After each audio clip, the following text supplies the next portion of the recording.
Adventures in Immediate Irreality by Max Blecher. So, this is a book which I think is probably not very well known nowadays. Max Blecher, if you did not know, was a Jewish Romanian author who lived in the early 20th century and who tragically died very young, in his 20s, I believe, of spinal tuberculosis. Now, don't even ask me what spinal tuberculosis is, because silly me, I thought tuberculosis was a respiratory disease, but then again, I'm not a pathologist, so what do I know? But he wrote a couple books, and the most famous and acclaimed of them appear to be this one, Adventures in Immediate Irreality. So, Adventures in Immediate Irreality is kind of an odd book.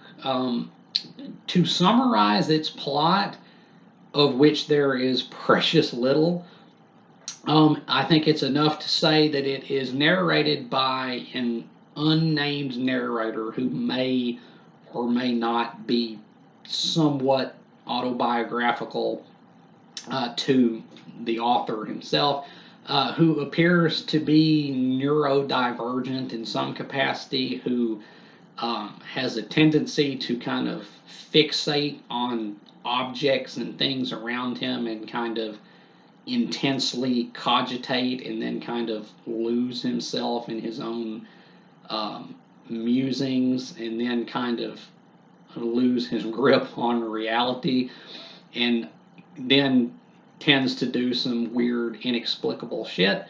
There's not much in the way of story. It's just like random episodes in this guy's life, presumably taking place in early 20th century Romania.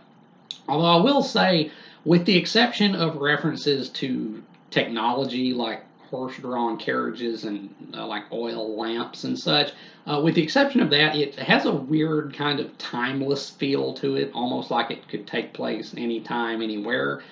Um, but this guy grows up, he talks to some people, he has some friends, he walks around town, he observes things and ruminates on things and kind of reflects on the ephemerality of reality. I guess hence the title Adventures in Immediate Irreality.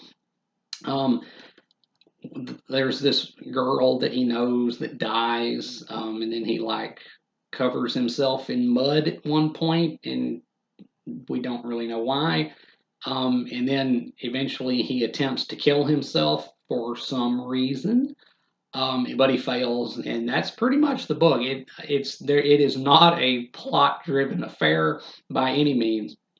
Um, it's just one guy, very strange character with again some kind of neurodivergence, I would say, kind of just losing himself in his own, you know, headspace, I guess. That's pretty much it. So let's talk about the technical aspects of the book then. So the writing in this book is okay, although it was kind of stretching it for me, at least anyway.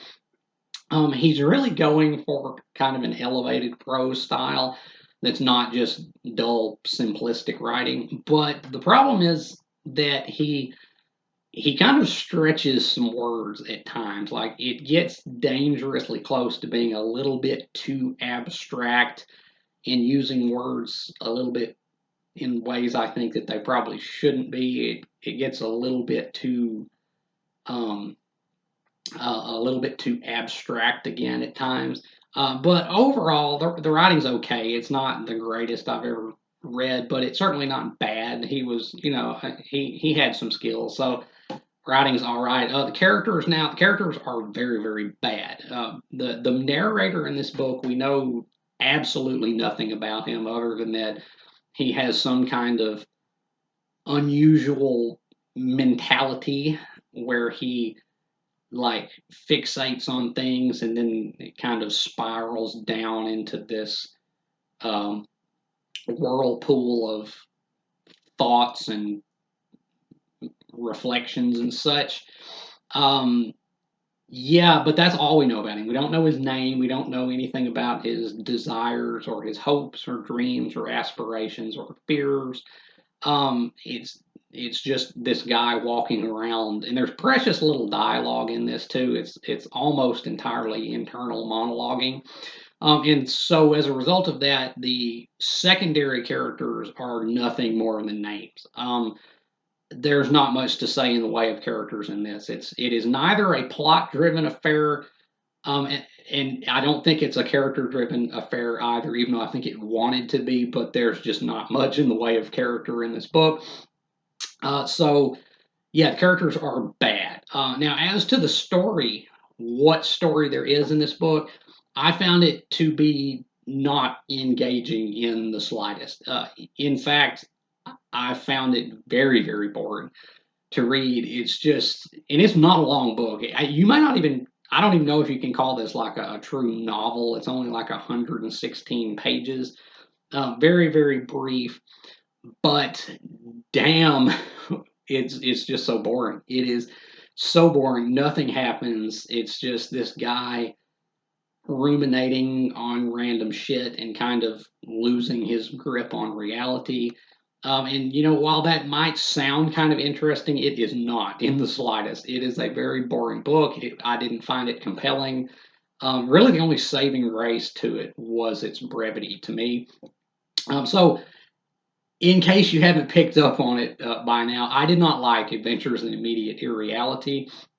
Reading it, I was very, very, very, very strongly reminded of this book, The Book of Disquiet by Fernando Pessoa. And if you've seen my review of this, you will know I really didn't like this either. Both of these works are books that feature narrators that are kind of hypersensitive, and just kind of tabulate their various thoughts and musings and stuff. Um, and yeah, I really did not like the Book of Disquiet, and I didn't like Adventures in Immediate Irreality. Although I did like Adventures in Immediate Irreality a little bit more than the Book of Disquiet, because at least it wasn't just pure rambling gibberish. At least there was some kind of coherence to it, as boring and unengaging as it was. But anyway, so yeah, Adventures in Immediate Irreality by Max Blecher. What more can I say? It's a book in which virtually nothing happens, narrated by a character that we know very little about, um, and written decently, I guess, but it's not my cup of tea. It is not my cup of tea, and as a result of that, I'm going to give Adventures in Immediate Irreality. I'm trying to debate whether I should give it a C minus and be generous, or give it like a D plus. You know what? Screw being generous. I'm going to give it a D plus. This is a D plus level book to me. It's still better, like I said, than the Book of Disquiet, because at least it wasn't just complete nonsense. But um, I did not like it. It was just unbearably boring. If it hadn't been as short as it was, I don't even know if I would have stuck with it. It's just flat in every way. The story isn't compelling. The narrator isn't very interesting, even though I think you're supposed to think that he's interesting because he's just so weird and does such bizarre crap. But he was not an interesting character to me. And the writing isn't bad, but it's not good enough to really be memorable either. So, yeah, I'm not going to be generous with a D plus level book. So, Adventures in Immediate Irreality by Max Blecher. Have you read Adventures in Immediate Irreality? If you have, let me know down in the comments what you thought about it, whether you have agreed or disagreed with anything I've said about it.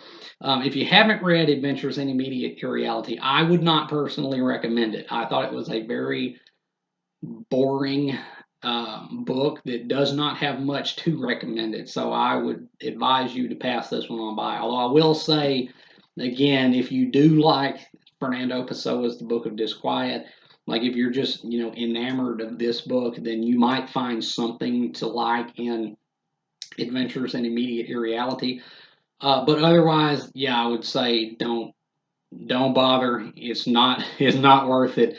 But anyway, if you have enjoyed anything you've seen or heard here today, remember to hit that like button and subscribe. I would really appreciate it. And until next time. Peace.